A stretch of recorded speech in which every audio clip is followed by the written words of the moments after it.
Hey everyone, my name is Amitej, and today we'll be diving into the prisoner's dilemma through an economic lens using the post World War II arms race as our example.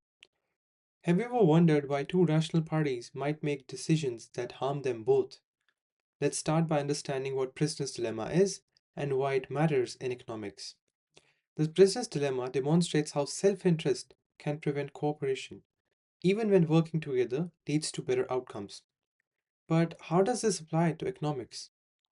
To find out, let's look at a real life example that is the Cold War arms race between the United States and the Soviet Union. During the Cold War, both nations faced a tough choice that is, spending heavily on nuclear weapons or focus on economic stability.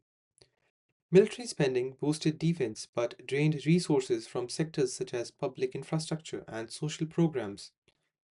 What would you do in their position? Let's examine their decision making using a payoff matrix. Here's the payoff matrix. Cooperation, that is, limiting military spending, yields the best result for both, that is, each score a 5. But if one defects while the other cooperates, the defector gains an advantage, scoring 6, while the cooperator suffers with a payoff of 1.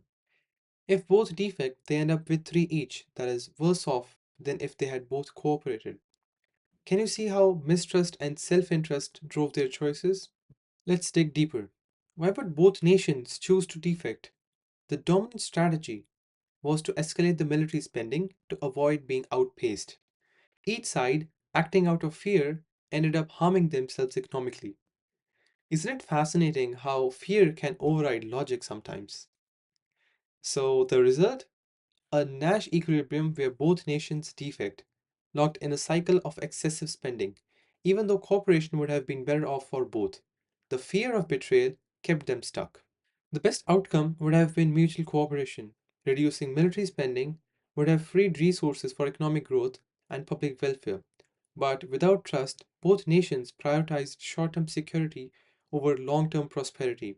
So, thinking of that, how could have US and Soviet Union encouraged cooperation and avoided economic waste?